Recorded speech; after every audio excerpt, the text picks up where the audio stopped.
CCCR, or Centre for Creative and Cultural Research, investigates the ancient, innovative relationship between social culture and creative production.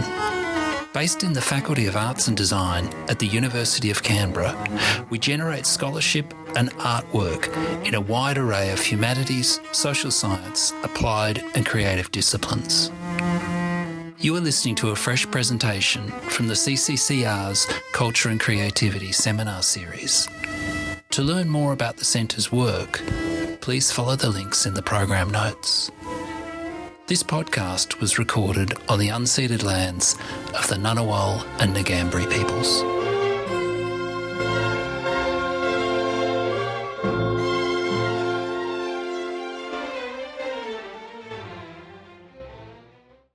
Hi, my name's Paul McGee. I'm the Director of the Centre for Creative and Cultural Research here in the Faculty of Arts and Design at the University of Canberra. I want to start by acknowledging that we are on the unceded lands of the Ngunnawal and Ngambri people. And today it is my pleasure to introduce Dr. Wendy Somerville. Wendy is a Jerrinja woman employed as the inaugural First Nations Research Fellow with the Centre for Creative and Cultural Research. Wendy graduated with a degree in Heritage Management, then undertook her honours and PhD here at UC.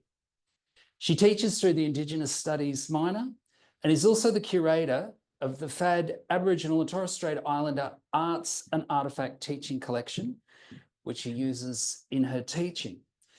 She researches with a group of First Nations and non-First Nations women from UC, Edith Cowan University and the University of Wollongong.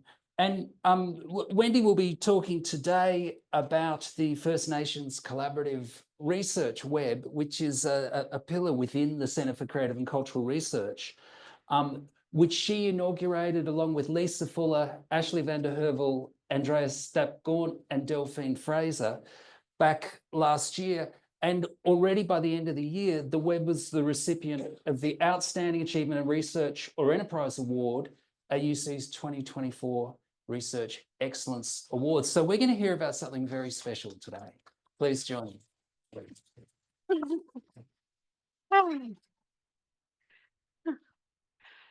Thank you, Paul, and thank you, all of you, for coming.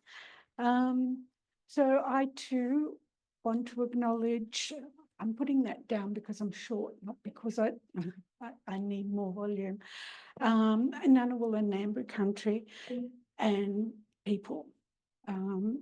This country is home to many institutions of learning and teaching, and First Nations people's learning is entangled with country and knowledge. And the knowledge we hold comes from research on and with country. I'll talk more about that later maybe, but for now I acknowledge the elders, the people who never became elders, Ngunnawal and Ngambri ancestors, and people of future Ngunnawal and Ngambri country. Before I talk about the web, I will introduce the members we have here. And I'm going to talk a little bit about these people. First, we have Dr. Lisa Fuller. Lisa is a writer, and she is the first Māori, or I should say First Nations person to be, what is it you are? Literary agent. She's an editor, and her book is coming out. I would have loved to have shown you. Oh, she's got it here. So this is the book that follows on her award-winning first book. She's had a children's book out. What I want to say about Lisa is she is so busy. She's incredibly busy. She does so much work, and she's still writing, working on all of various editing and doing other works as well. So that's Lisa, and yeah, that's her story as a creative writer. And Ashley is also an incredibly busy woman. This is Ashley, and she is currently working to get her PhD gone. She is researching, her research currently was through the aviation project, and next year she'll be working on the nuclear heritage. Although it's this year already, I'm sorry. Welcome to 2025. Who knew? Exactly. And next we have Dell, who's currently doing her honours. She's an Ngunnawal woman, and she has her master's from ANU, but came back here to do her honours to enable a little bit of a pathway into doing her PhD. Yes. And Andy, the wonderful Andy, my cousin Andy. So a little bit of something before I get into that. All of us teach in the Indigenous Minor. That's our meeting point, really. We've always known each other, but that was we chose ourselves to do this because of our work in the Indigenous Minor. So Andy is a teacher with 20 years experience. She was in the Creative Encounters project, and it is her hope to provide pathways for Indigenous and Pacifica, all Indigenous, but whatever, First Nations children and Pacifica children to come to university. And we really need that in the web. So I think that's all I was going to say. But I found this interesting paper by Andrews, Maisel and Padgham about the Melbourne Posh PhD familiarisation program. Now, I don't know if you know about POSH, but POSH are the people who donate money towards Aboriginal and Torres Strait Islander health research, and different universities, I think there's 5 universities that they give money to, not us. There's 5 different research centres that research in different ways. So there was a project and it was called, well, the PhD familiarisation program. It's just a little idea of something we should be bringing into UC. So the Melbourne Centre operates with 2 overarching strategic goals. 1, to build Indigenous health leadership, and 2, to create academic pathways. I'm banging on, but it deserves to be banged on about. As part of the latter, the Centre undertakes a number of initiatives to facilitate Aboriginal Torres Strait Islander people's participation in doctoral research and to support their I know this is strange, their access, participation, retention and completion, including pre-enrolment and postdoctoral planning. And I think that's something that we will be thinking about and talking about as we grow the centre. So initially, I'll be taking the lead in the web, although it is a collaboration. It's my intention to apply for a grant, for instance, to enable the operation and group to grow and become part of the future here at UC. I imagine that the leadership will change as people come and go through the university. Obviously, it will be very I don't know, what is that? It will be, we'll all elect who will be the next person rather than me just standing. I'm the leader. So funding allocated by the university to keep the web going is my goal. So I'm going to give a little history, and hell, it's all about me, and provide a short rationale for collaborative research and what we hope to achieve with the web into the future. This project is a work in progress. It's all organic. So when I became, as Paul said, the inaugural First Nations graduate research fellow with the CCR, I attended a meeting and impressed on the members present that the importance of collaborative research with First Nations people and country, and that grabbed the imagination of Valerie Mackenzie. People might remember Valerie, wonderful, wonderful woman.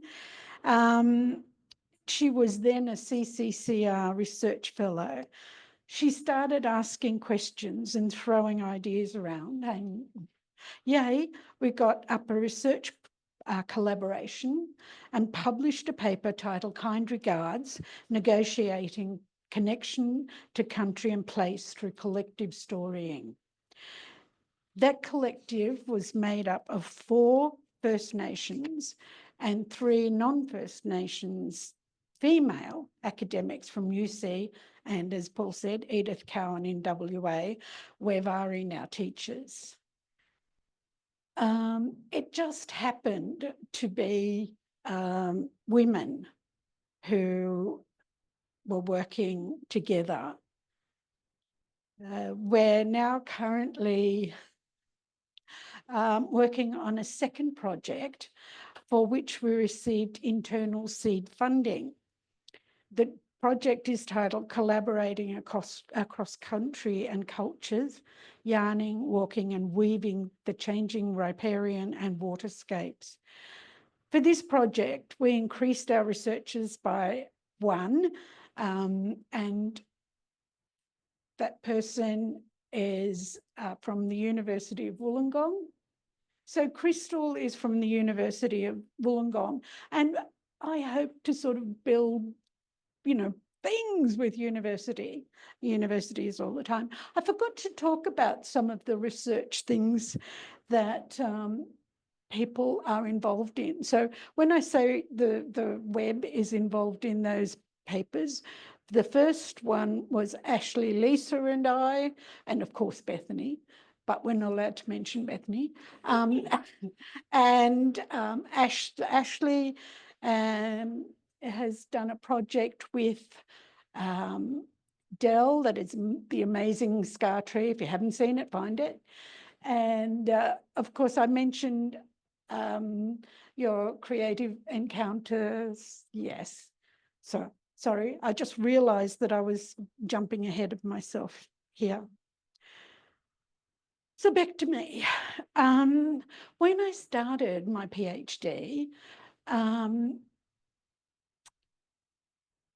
we didn't have anyone who could supervise us.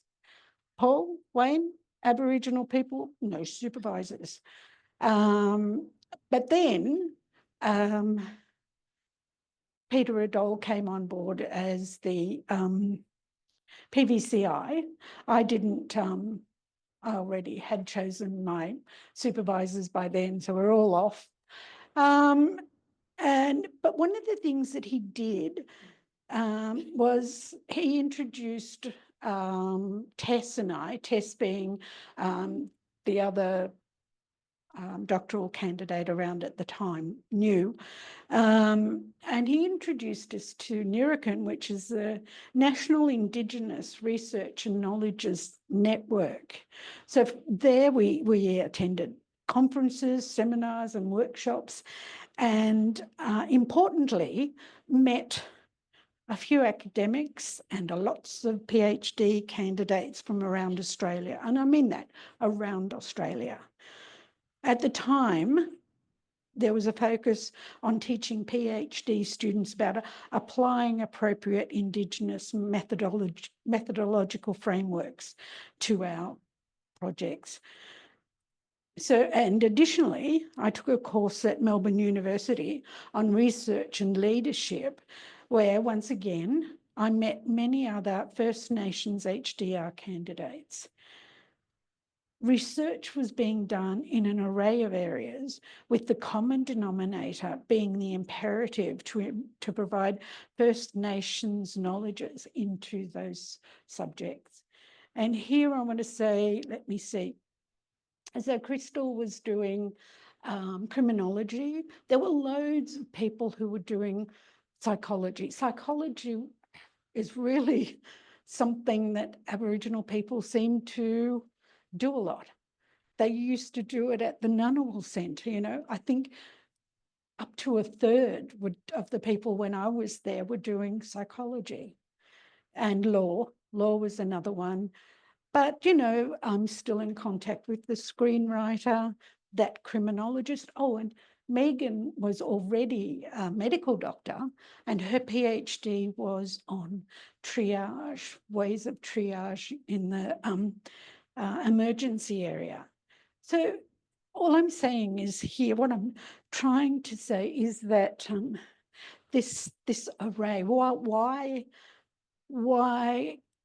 do we have this idea going around that Aboriginal people can only talk about Aboriginal things, like being in the desert or something?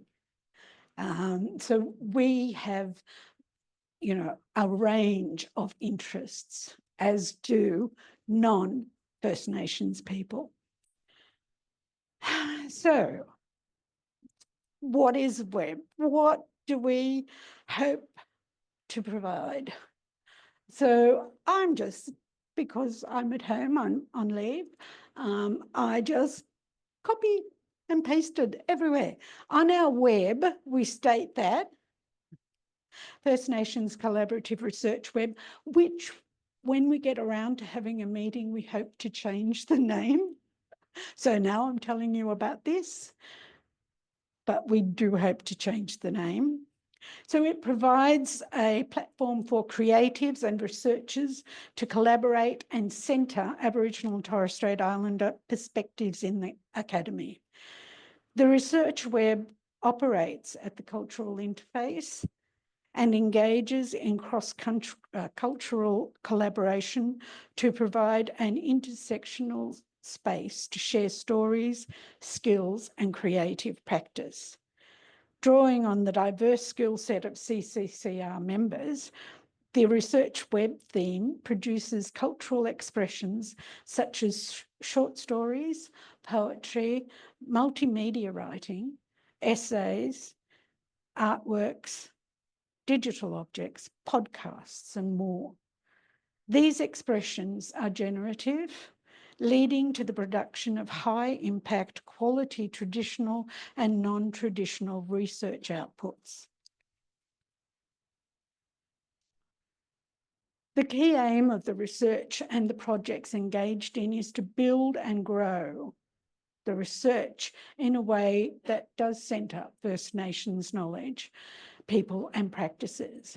Recruiting other First Nations researchers to conduct research is also important to the web.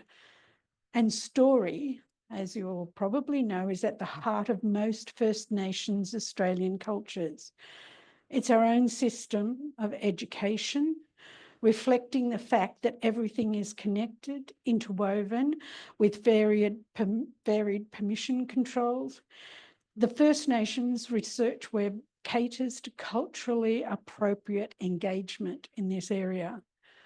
So that's really all we have on our page. And I remind you that this is a work in progress. So how will the web work in my head? There you go. These were all stolen. I did not pay for them. So I'm not going to give names, and don't report me. So when we were thinking about it, thinking about this idea of a web, and I was thinking of a web of, because it's nice and easy. For instance, the round web you see with the nice radio. But I think in my head, this is more of an entanglement of things. In First Nations culture, knowledges are not siloed. They're connected, and they're connected in many different ways. And so that's what I was doing here. I was trying to show a different way of connectedness that isn't built on that purely Western structures, is what I'm hoping to say. I want to be able to put a lot of First Nations knowledge into it, and that sort of entanglement of that knowledge is more resonant with these sorts of webs than the usual orb web or whatever. So yeah, a little bit more. So I've looked at other collaborations. I quite like the CLEAR lab developed by Metis Professor Max Lebrun. That's me pretending to know how to speak French. CLEAR stands for Civic Laboratory for Environmental Action Research. And it's an interdisciplinary natural and social science lab dedicated to good land relations, led by Max Lebrun at Memorial University in Newfoundland and Labrador, Canada. So it is equal parts research space, methods incubator, and social collective. CLEAR's way of doing things, from environmental monitoring of plastic pollution to how meetings are run, are based on values of humility, accountability, and anti-colonial research relations. For the purpose of building principles and protocols, I envision the First Nations collaborative web declarative statement, being something like the core members of our collective are First Nations researchers from different disciplines who work alone and in collaboration with each other and other researchers in other institutions. Anti-colonial objectives are implicit in the research we undertake.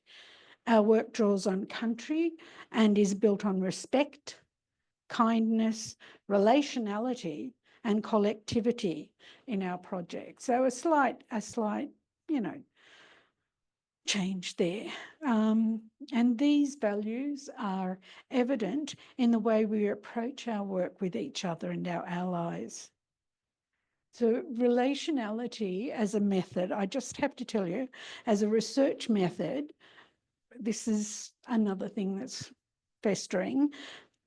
I'm thinking about, has been used by various First Nations scholars, and Hughes and Barlow consider that country teaches us, and Karen Martin writes with her country and has done long before it became popular. So this is just a small indication of where we are heading. As you heard, the web received a research award, and as soon as we get time to have an actual discussion, we will work on the practicalities of the web. Having said that, people here are in the room. Writing us mob we received a teaching award, and guess how much money we spent? Because we never had the time, that much. This time we're going to spend the whole 2,500, even if it means we have a big lunch. Yeah, so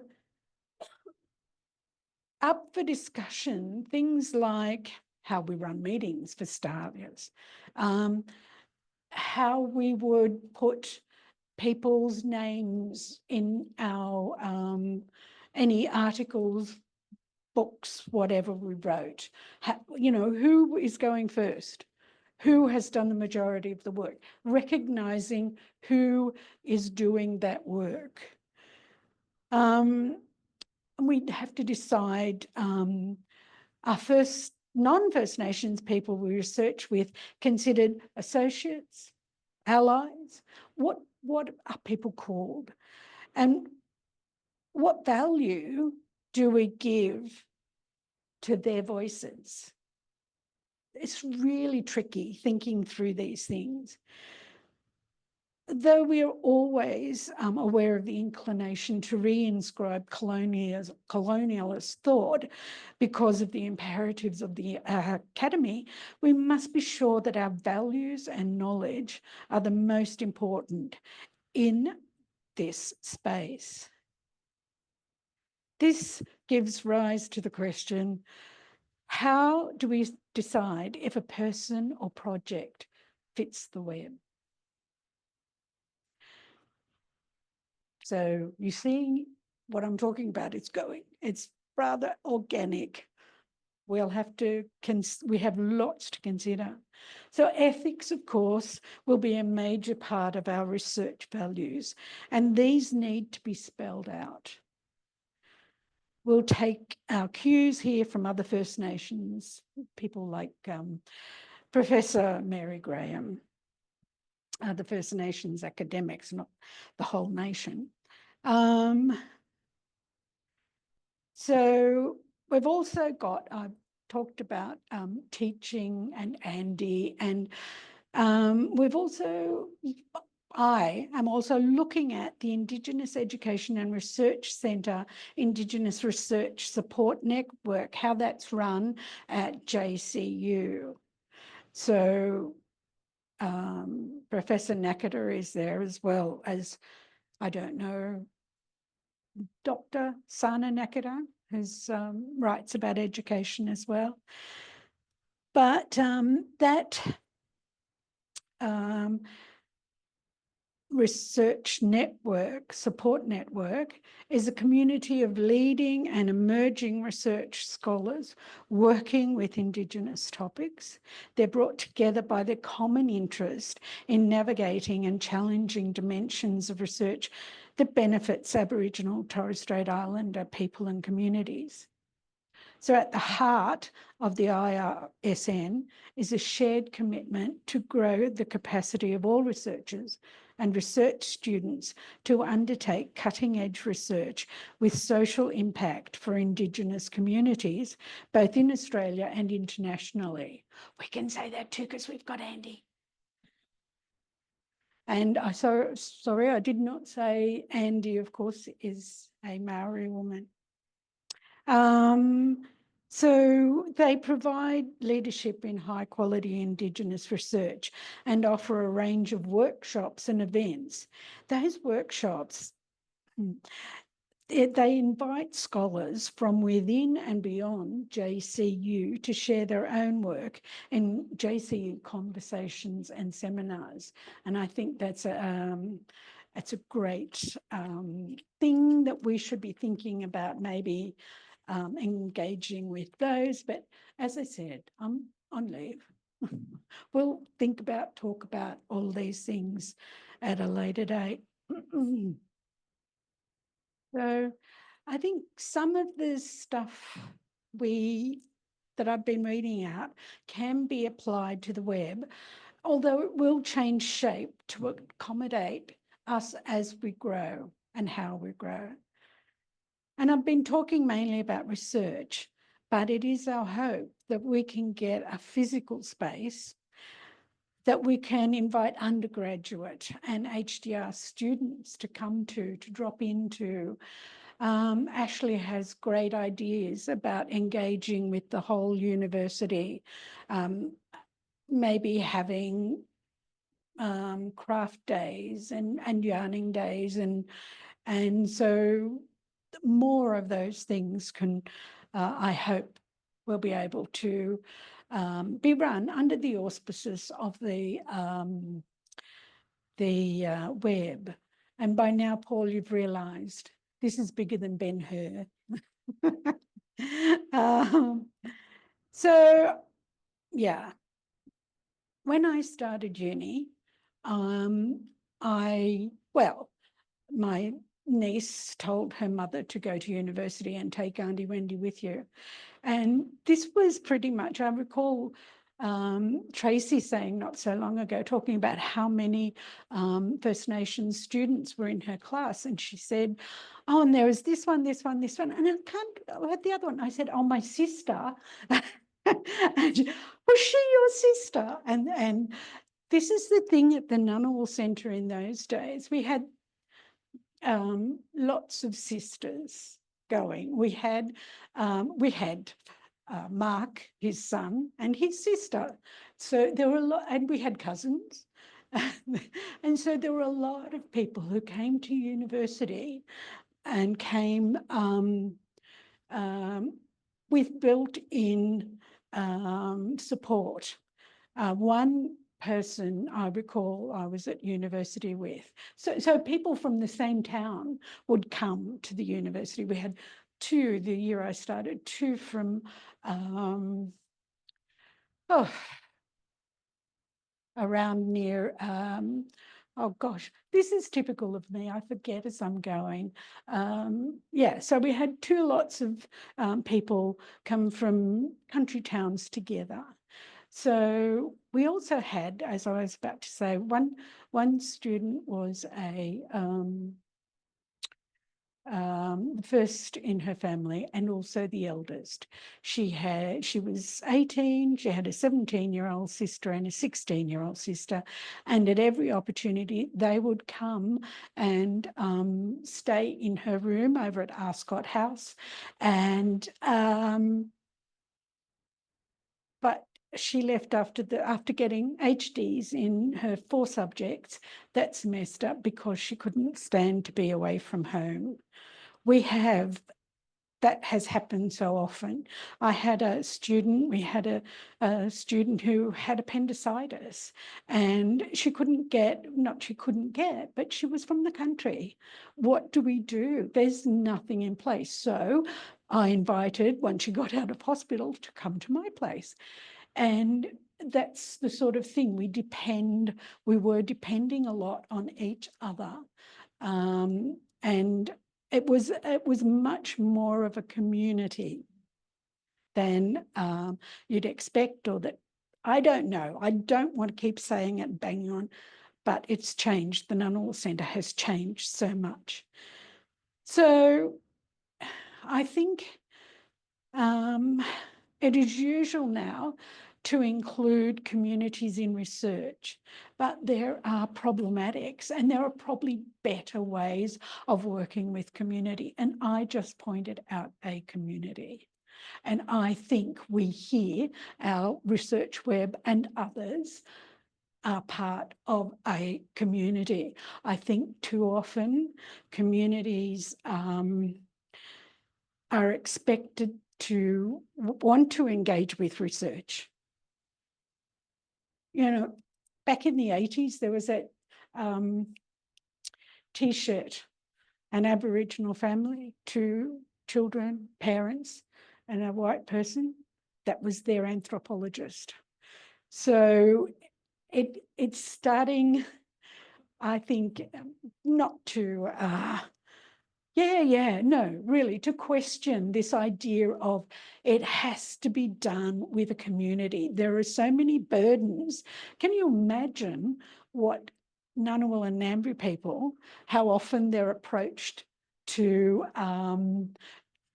join in research? As I said, this country is just full of educational institutions. So I don't know. I think that remains problematic. How to use communities in research is something that we really have to look at again. So again, a work in progress. So I want to leave you with a thought though. And the thought is that what I learned through Nirakan and the University of Melbourne courses was valuable. And whilst it is important work, we have so many people doing, new work through methodological frameworks, that it all seems a bit passé. The range of frameworks that are encountered in books and articles reveals that embedding the work of First Nations perspectives has been quite successful. The work now is to cement the concepts, those concepts of relatedness and country as First Nations philosophy. And I hope that the work we'll be able to do will be part of doing just that. So thank you for coming and listening to my entangle. Thanks so much, Wendy. I'm now going to open the floor for comments or questions. Please, any comments or questions? Yeah. Dr. Collis, I'll just bring this up. Professor, doctors. Wendy, what changes have you noticed with the students at Ngunnawal Centre through this research? Sorry, we haven't actually had any students. Is that what you said? What have I know? We actually haven't had any students through yet. That's because I think this is my first outing with this. I knew it had to be put out there at the beginning of the year. But we're going to obviously be advertising where we can, specifically the Ngunnawal Centre. And well, this is it really, but that has to be thought about as well. Exciting stuff. Other comments or questions? Of course. I was trying not to, okay? I was letting others. Thank you, know. Wendy. Wonderful to see the web put out there. I was hoping to hear a little bit more about the teaching research nexus that I know is very important to you in this web, and noting that a lot of the things that you were talking about were obviously about the research components Yes. of the participants within the web, but also those models from elsewhere. Yes. So yes, just interested in hearing about those. Okay. The teaching So this is research. something that we've always thought that, and I have certainly taken it into my research, into my teaching. I teach through my research. I teach specifically in some of the classes, it's about archives and my visits to the archive, in my research, what the archives looked like. And so that scar tree thing that I was talking about, and we all want to teach our research, not only ours, but of course the research of other First Nations people in our teaching, but that wonderful project of Ashley and Dell's The Scar Tree, that will be taught over and over and over again in different ways, obviously, in one of our units, maybe even two at times, who knows. But yeah, so there is for us, the research has a teaching component as well.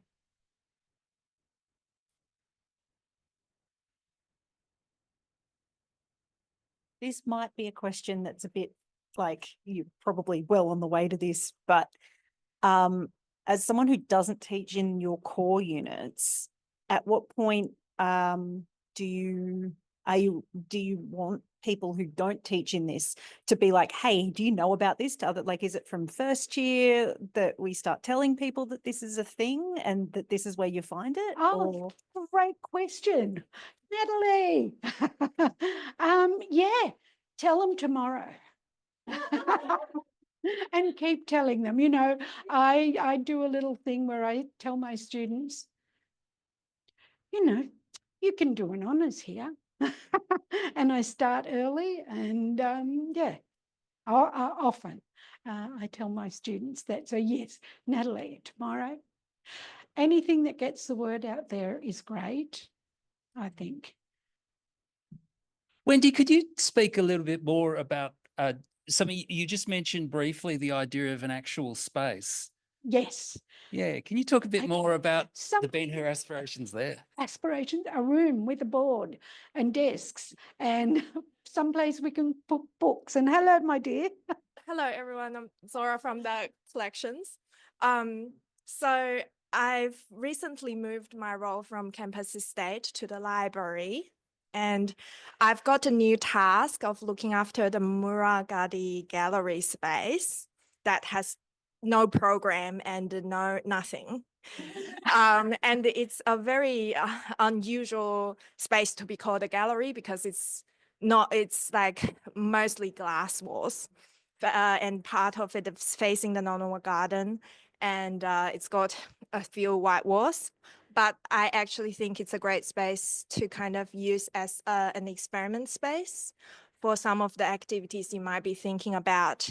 And it will be like, I think, a great kind of space to challenge what people expect from gallery and museums in the kind of westernized discipline, or like the theory of it, and making it a much more engaging and collaborative fun space instead of a thing on the wall that we're all looking at and not feeling connected with. So that's the space. And Well, yes. Congratulations on your space, but I want my own. Well, you can. But it's to be a space for a permanent space. Yeah.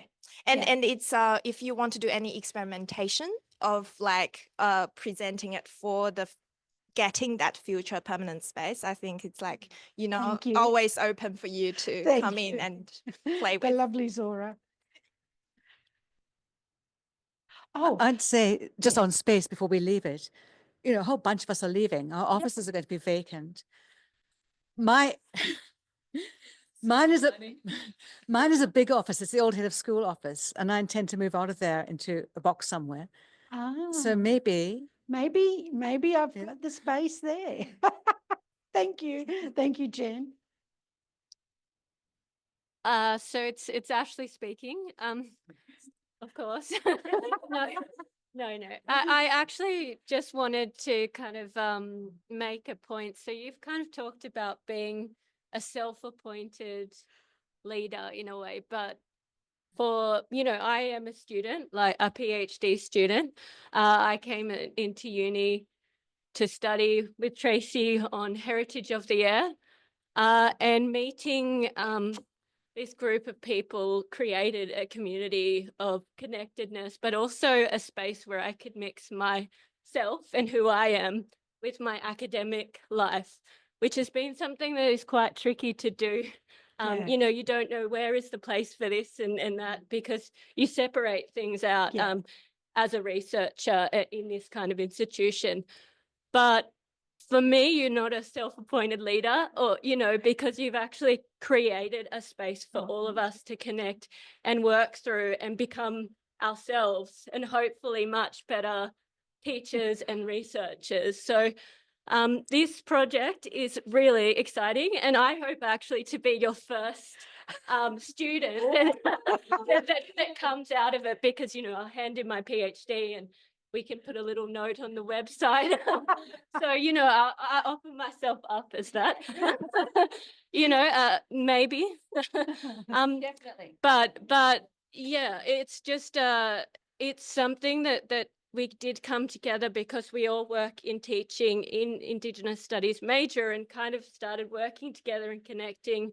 So it is a community, and you are a leader.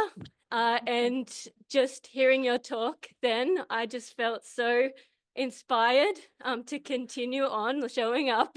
And, you know, even though some offices will be vacant and whatnot in this space. So, you know, there's just, it's a huge impact and there's so much potential in this project to bring and kind of connect and make First Nations voices, perspectives and values kind of heard in this institution.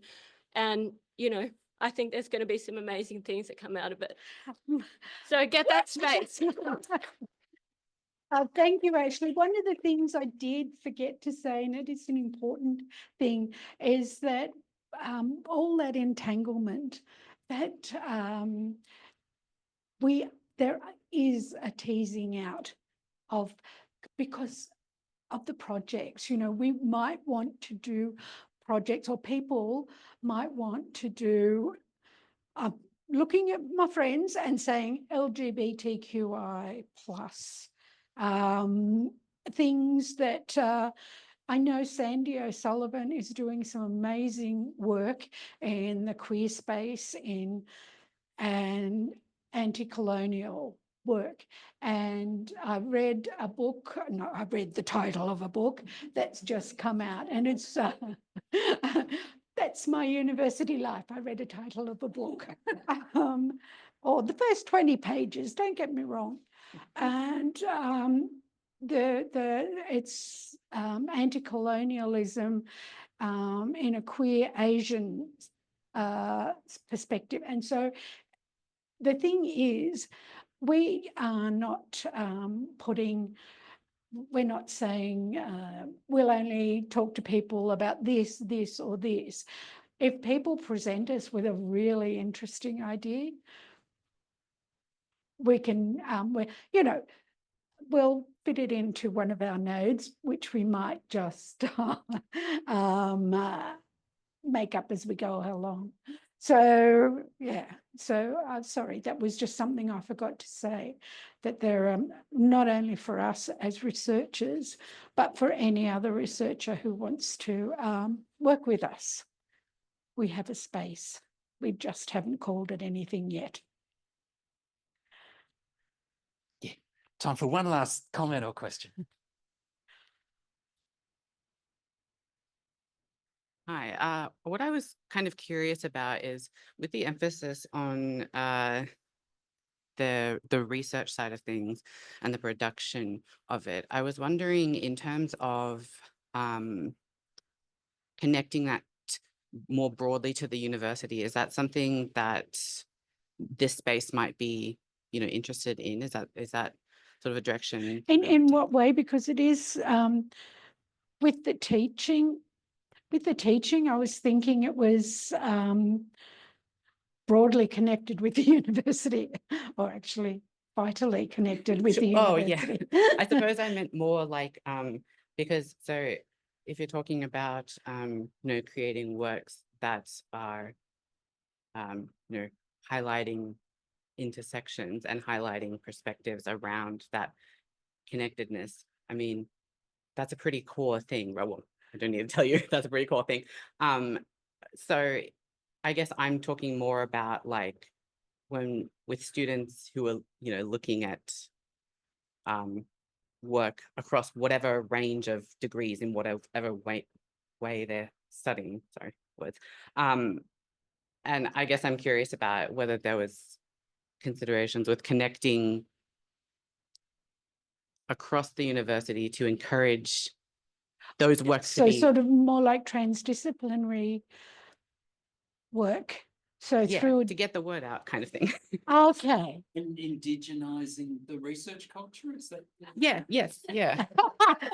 You use that word. Ashley's about to run and jump over the seats and yeah. Yeah. So it always has an Indigenous or First Nations or Aboriginal and Torres Strait Islander